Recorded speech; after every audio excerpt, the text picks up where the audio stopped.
Hello world and welcome back to another video. In this video I decided to go ahead and kind of get things started here by introducing the erdpy and some of the common commands that will be very helpful as you embark on this journey of code development and blockchain development, smart contracts, interaction, and whatnot. So at this point, hopefully you followed the previous videos and tutorials on how to install your erdpy and setting up your uh, virtual environment or development workspace and whatnot. So in this one, I'll go ahead and fire up my image I created here.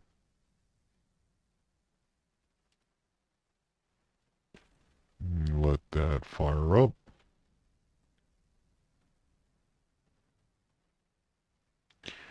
And as I do these tutorials and videos, I try to, for the most part, capture every step of the way as much as I can. Granted that I pause the video during loading screens and whatnot, so you don't have to endure the pain and agony of waiting for something to finish. But I try to capture every step of the way, so if any roadblocks or any type of issues I encounter, you might also encounter too, so it's good that we walk through it together.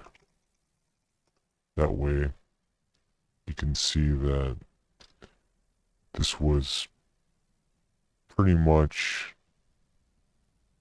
just an everyday average Joe like yourself that is trying to set things up, and that I'm a human being and I encounter similar challenges and whatnot. Let's see, so I'm just going to maybe unmount that.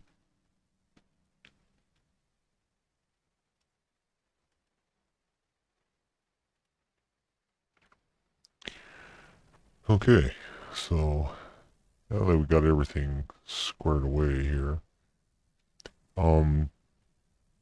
you could, in theory, run these out of your terminal, and what I actually like to do here is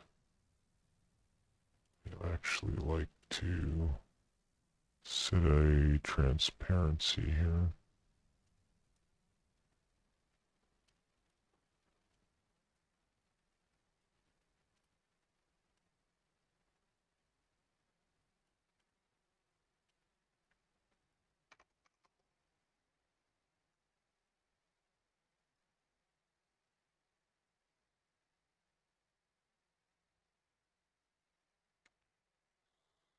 There we go, something like that. That looks good.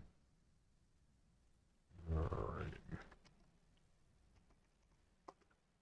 So we should have ERD.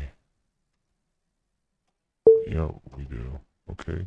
So these commands that we're going to run through is going to be pretty much run the mill here.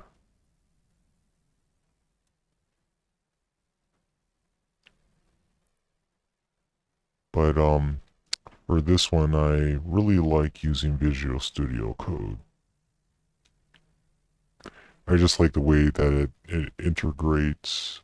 For an IDE, it's actually pretty good. I used to use Eclipse, Sublime, um, a whole slew of stuff, even, Notepad++ and Eclipse. But for the most part, VS Studio Code's been pretty nice. It's probably one of the rare Microsoft products that actually is pretty good in my humble opinion here.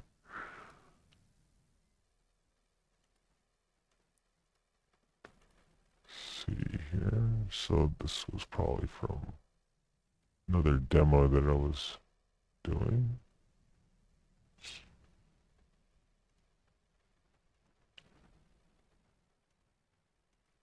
Alrighty.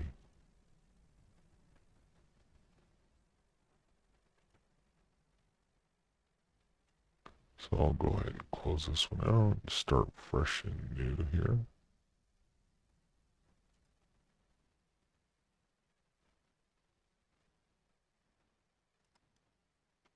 And you can see some of the previous commands that I've run prior and some other workspaces and projects I was kind of experimenting on here. So we'll go ahead and just open up a new workspace here.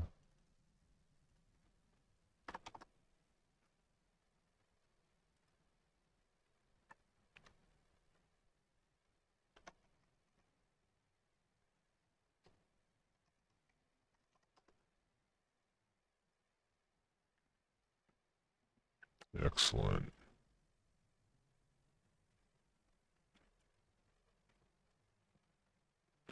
So from here, I usually like to open up a terminal. You can do that with the Control-Shift-tilde or Control tilde. And I think you can also see it here. Oh, there it is.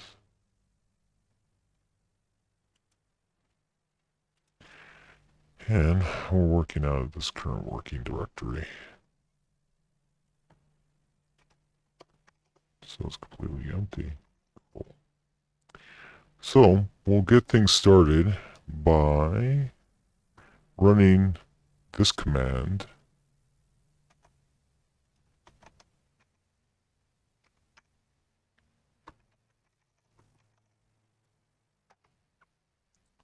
And as you can see here, this command will generate a new wallet for you.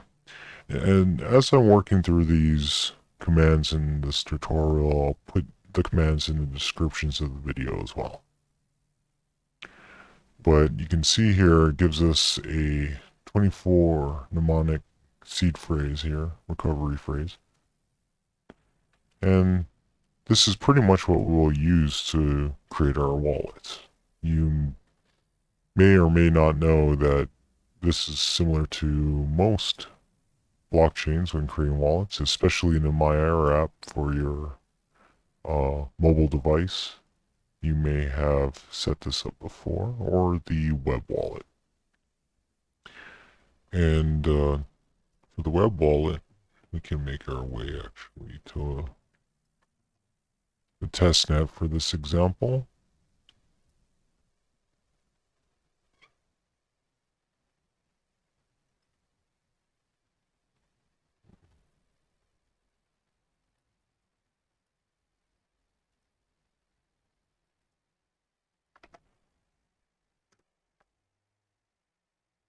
So from here, we can actually do things from this graphical interface, right? Create a wallet, right? You just click on that, click on next, and you'll get a random seed phrase. The commands that we're running in here is doing something similar, as you can see. So, what I like to do, however, is after generating this seed phrase, within the erdpy wallet, you can actually create a PEM file. And the way you do that is by doing this command right here. And you can see, enter in the mnemonic phrase. So what we would do is copy this and paste it down here. And you'll notice that the syntax of the command, we have the output being wallet.pem. So it's going to take this seed phrase and create a PEM file so we can use that to pretty much begin our work or interacting with the Elrond blockchain. So I'll show you this real quick. And another thing too is we can actually take a look here. I mean, when you do erdpy, right, it gives us a list of arguments that we can select. And as you can see, we're using wallet, right? And wallet's also located here. Gives you a brief description. So we'll do wallet, then maybe H there to give us some more help. And you can see that we're following the list of commands every time we select a certain operation here. So in this case, we're doing derive, and we got the new, things like that. So I'll go ahead and clear that. So to recap, we just did this, create a Word file, and then you have the option of running this. But the one thing I don't like, though, is if you notice, right?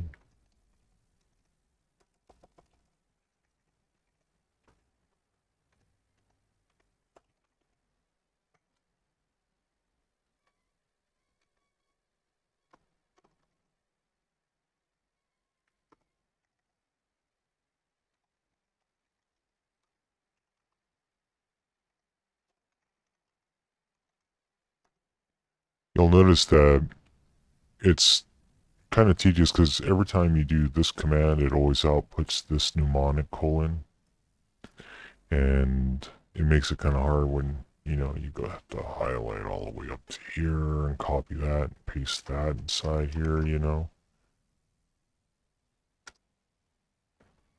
Instead, I like to run this variation of a command, which sets up the delimiter, kind of cuts it there.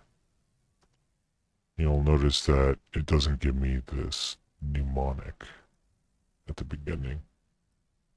That makes it easier. I can just select it, copy, run this command, right?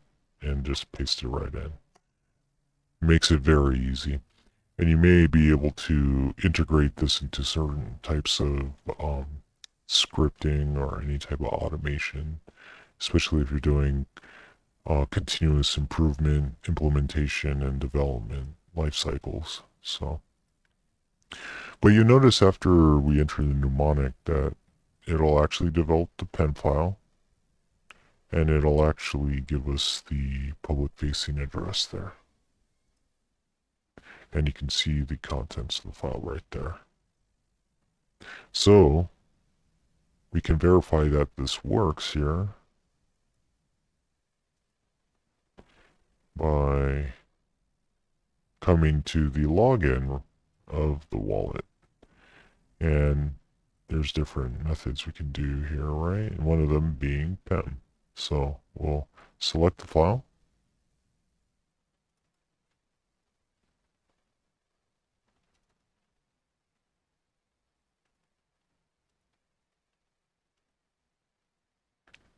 Notice it there, it uploaded, access it. And here we are.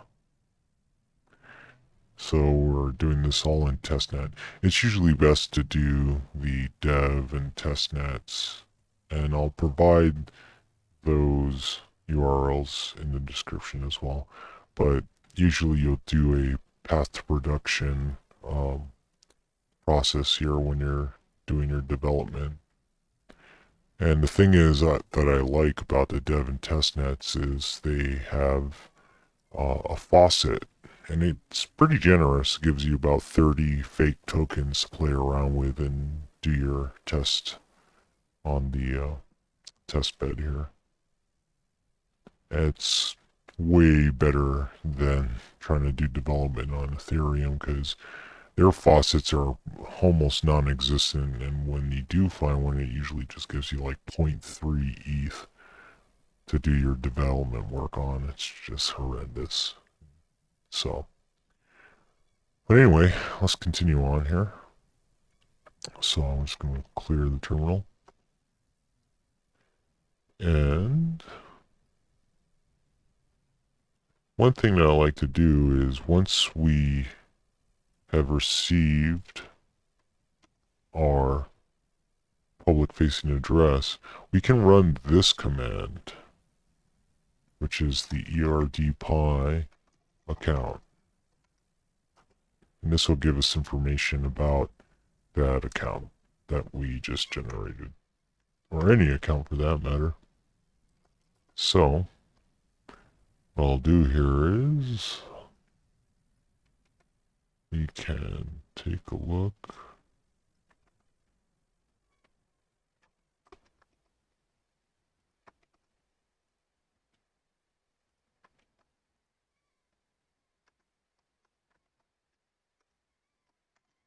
At this right here, we're going to get account details. And you can see here, since it's a freshly created account, doesn't have any balance on it, which reflects what we see here. So that's good. So again, this web wallet GUI is just a wrapper around pretty much these type of calls that we're making. Another thing we can do is take a look at the transactional history for this account. Again, listed right there, right?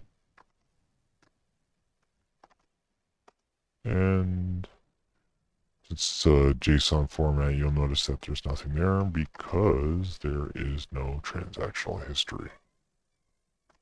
So far, so good.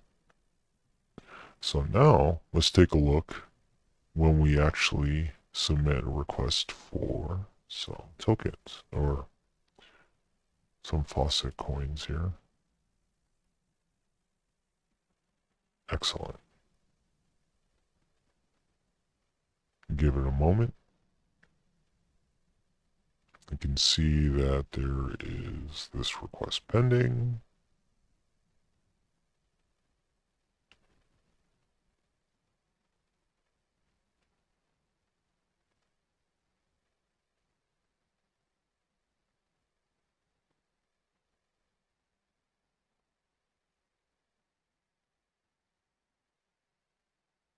And voila, we have received our 30 test eagle.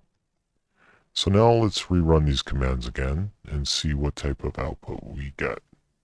So I'm just going to go up 2 times, and notice before this balance was 0. And now you'll see the 30 gold there. I think they have 18 zeros if I remember correctly. I don't have time. I really want to count all of it, but there we are. And now let's take a look at the transactional history. We should see that faucet of 30 come in. And there we go. So we'll see the transactional hash 410A 1C8. C 410A 1C8. There we go. It aligns. Fantastic. Great. So we'll go ahead and just clear that out real quick. So we pretty much walk through creating the wallet and creating a PEM file. Now, for security purposes, it's not best practice to create a PEM for production and using that for your production facing the mainnet projects there when you're doing your development. Reason why is if this file gets compromised, there's no password protection or anything like that. The bad actor can essentially get a hold of this file and execute transactions and whatnot by using this file. It just makes things a little bit easier during your code development to easily reference and use this wallet PEM when paying for gas fees, when deploying smart contracts to the blockchain and whatnot. And that's primarily what the main focus and reason for this PEM file is. And I'll go ahead and show you an example too. So inside these Elrond templates in some Git repositories, there may be references to test accounts that contains PEM files already that you can use. So you may find that out and about. If I come across it too, I think it's the multi-sig contract that implements that or uses a number of PEM files for test accounts to practice with. So we'll let that load.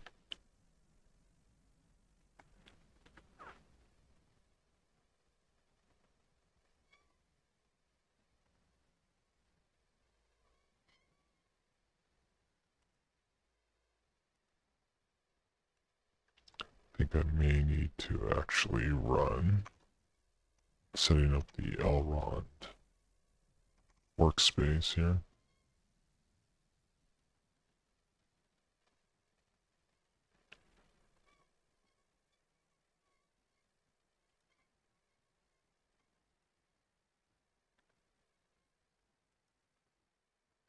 Alright, let's try this again. Maybe that was what I need to do.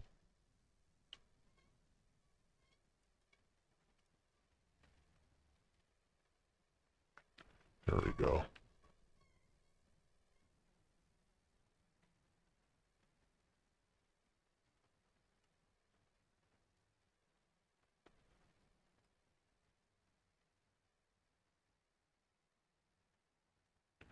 Alright, let's try the ping pong app.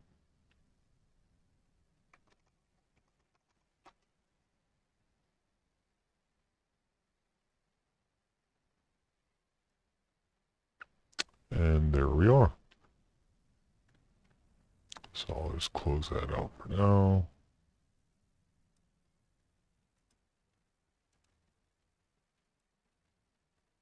So when we download the smart contract here inside our Visual Studio Code workspace, we will have to use the erdpy to pretty much deploy this smart contract onto the blockchain. And when we use erdpy, we tell erdpy to use this wallet that has the sufficient native token, native coin to pay for the gas fees to send this data, this smart contract, to be executed, built, and minted on the Elrond blockchain. So basically, since Rust is being used, basically a lot of these are just Rust contracts or crates that were created here in some cargo that you just kind of create new on. Bogdan does a great job of explaining this and walking through the build of this.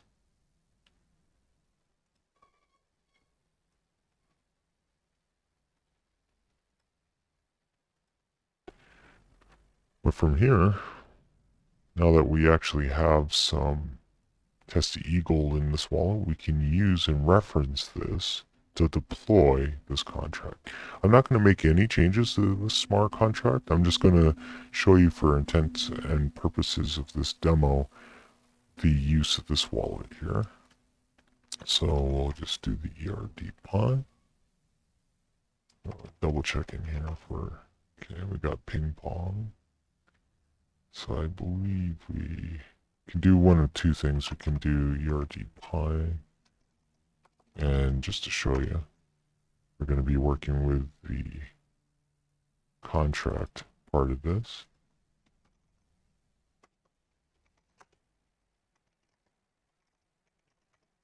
And we're going to deploy it, and you can see this again by executing the help command. See, new, templates, build, test it, etc. Deploy.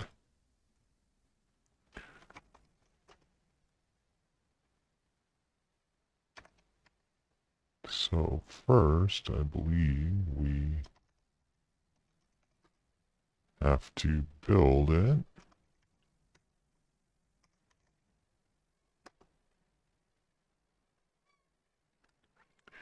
And it does a good job of installing dependencies too, like some type of Node.js files, the WASM, everything like that.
Fabulous. So it looks like it's wrapping things up here. It's creating all the files and outputs and folders and directories that it needs to.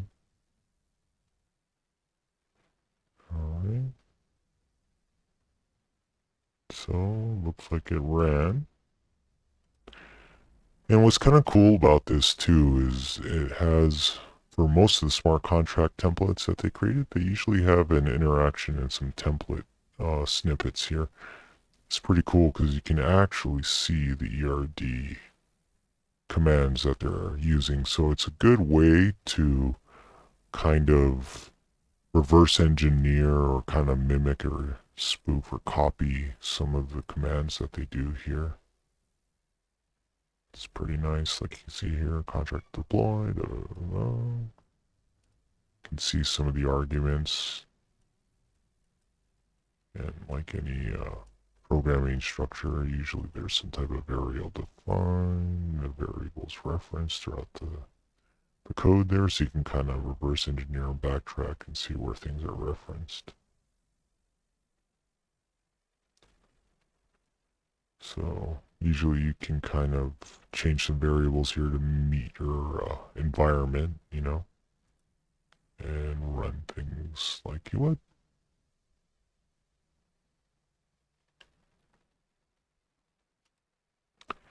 Sometimes too they have other things you can kind of look through here if you ever got the time. Another one is this Mondos. Apparently they renamed it because I really do like how they're going with the Lord of the Rings lore and the mythology and things like that. But apparently it was a entity or being in the Lord of the Rings uh, universe there. But apparently it does some type of gatekeeping control and testing mechanism, so name was appropriate. But what's nice about these is in JSON format, and what's nice is you can kind of look through the different types of steps that they implement here. And usually you can kind of see what functions are calling from the smart contract, some of the parameters and arguments that they're setting up. So this is also another great way to kind of work through and using your erdpy CLI command if you're trying to reproduce this from scratch and executing commands just straight from the command line. So you can see a lot of those functions being called from our sources here, the WASM. Yeah, those coincide with the endpoints here in the contract, like pongs here, pongs over here, so on and so forth. Most important is this output contains the WASM file that's needed for the deployment onto the Elrond blockchain.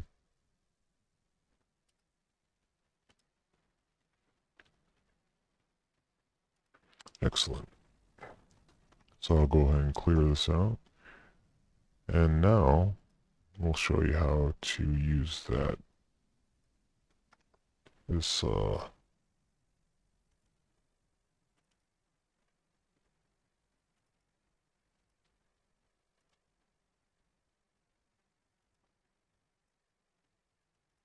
PEM file that we created.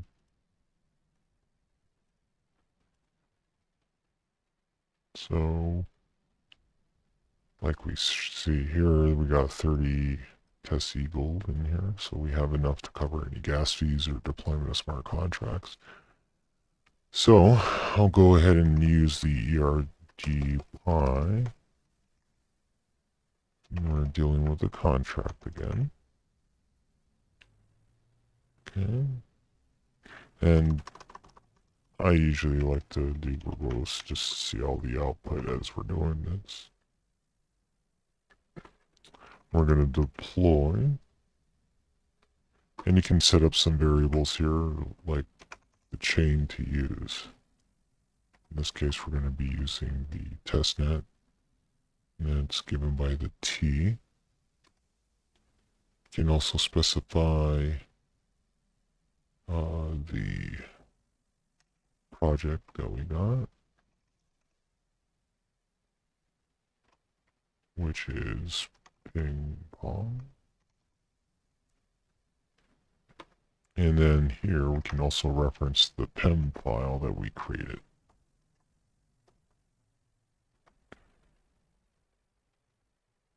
And you can sometimes reference different directories. So if the directories are a couple of directories back, you can set that up too. So you can kind of do something like that, right? So right now we are in erdpy command demo. So from here we can just reference the wallet PEM. It is case sensitive. Hopefully that'll work instead of putting the // indicating current working directory or present. Sometimes too you can set up arguments depending on this, if the smart contract takes it or not. But in this case I think we're good. Whoops. Uh-oh.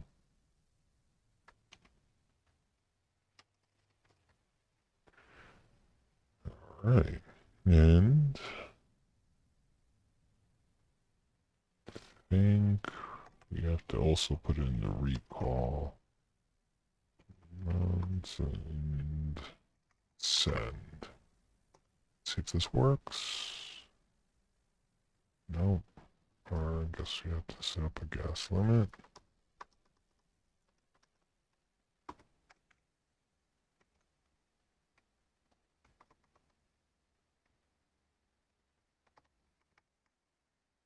See if that should be sufficient. Let's toss another one.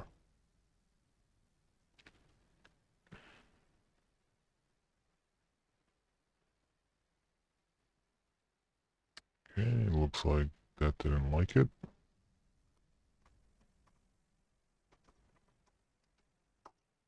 See if that works.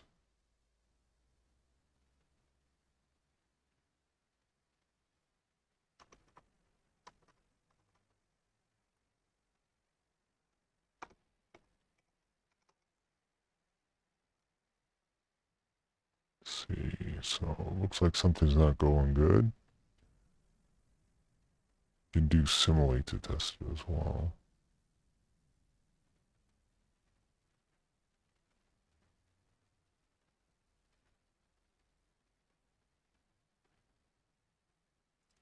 I'll just copy that maybe.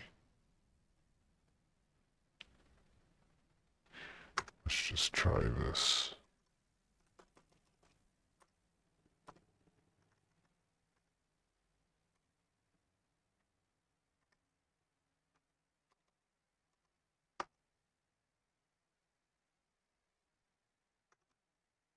And at this point, I'm just going to button mash.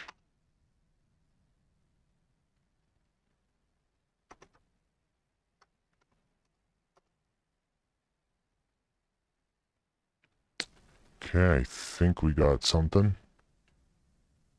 So it looked like that ended up being what was needed.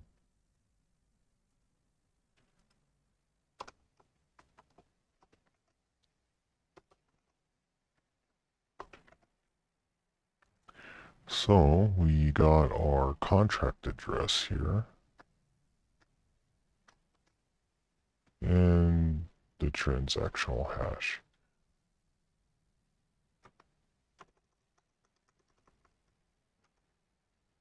So I think if we take a look, we can see if that works. Let's see. Looks like it did.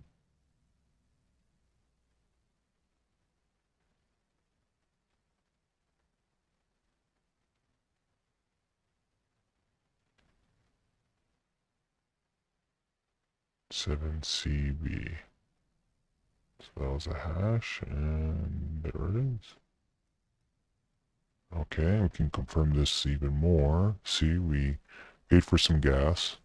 Doesn't mean your code executed though. You can be running contracts that fail to deploy and get minted on the blockchain, but it still charges you gas. But as you can see here, see?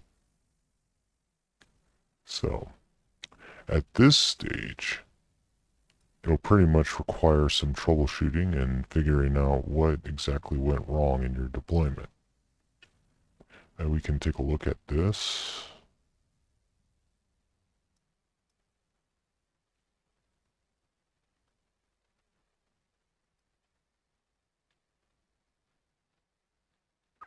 It says failed. Try to deploy.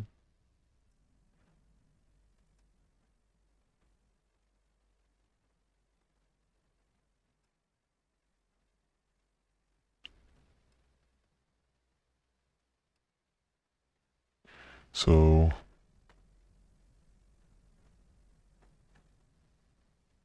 too few arguments. So from here, we would have to figure out that we're missing some arguments to pass through.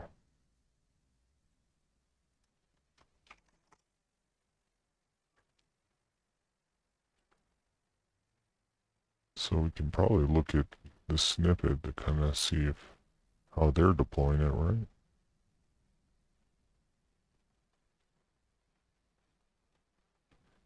All right. So they're doing this. Okay, so got that. Just wrap this. There we go. Okay, contract deploy, bytecode. It's looking for this output ping pong eGold.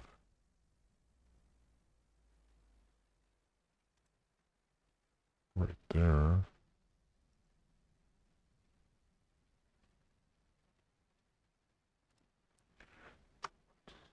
Oh, let's do this.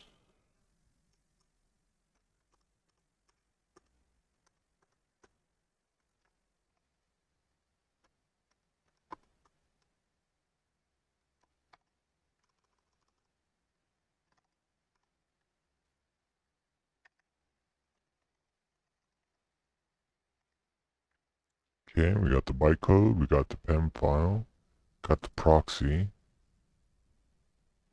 Let's see. Yeah, we may need the proxy.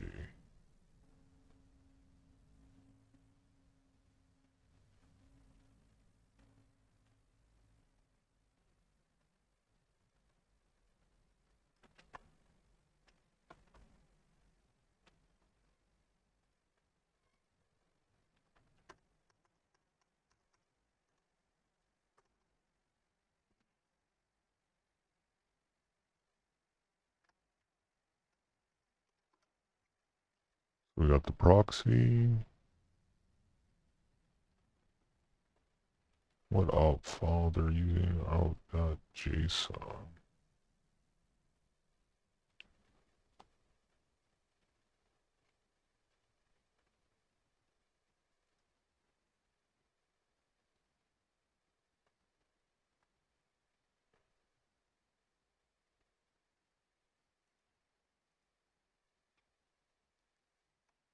Let's just kind of copy them. Alt file equals that.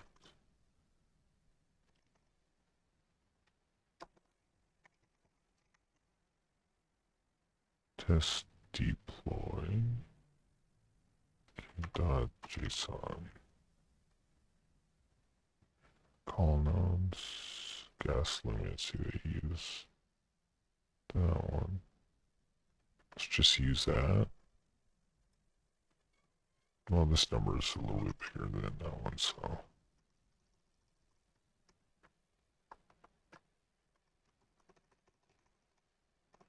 Okay. And then here, we'll see that they actually do pass some arguments here. I'm just going to copy this too, since that's what they were using.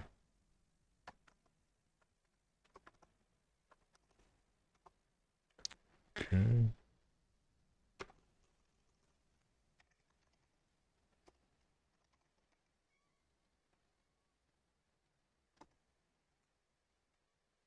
So we have a fixed sum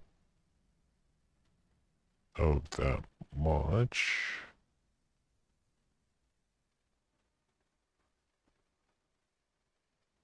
Duration. Beginning and max funds there.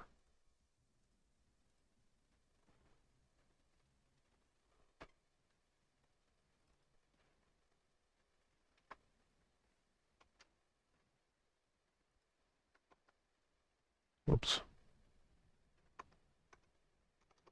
Oh, jeez.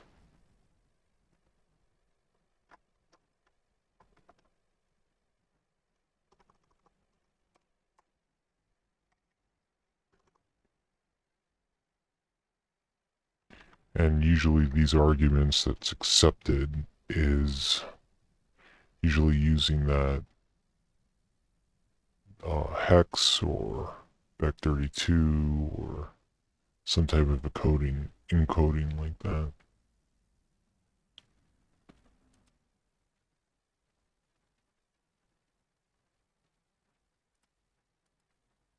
So let me see if this works here.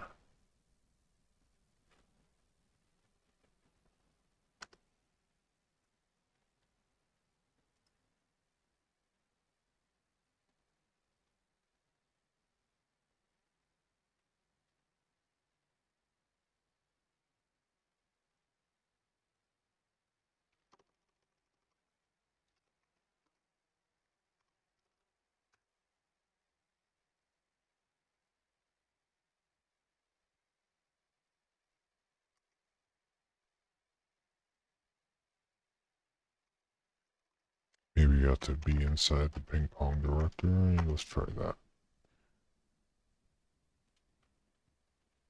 So I guess project's not allowed with it.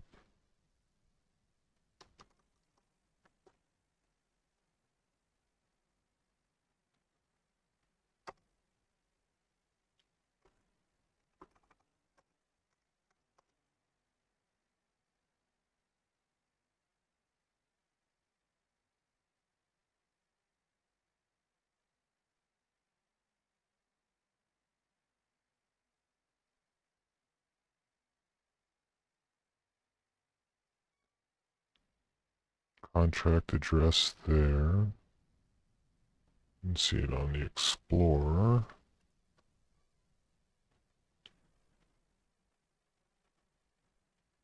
So I deployed contract, I think.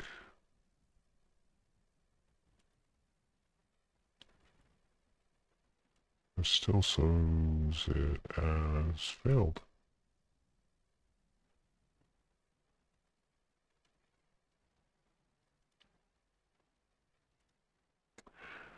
But this kind of goes outside the scope of the main intent for this video. It was pretty much to show you that how to create a wallet using erdpy, using Visual Studio Code to do so, and just showing you some ways we use the wallet PEM with the erdpy commands to kind of interact and deploy and communicate, get information off the blockchain. So there we go. If you have any questions or comments or feedback, please feel free to leave a comment down below.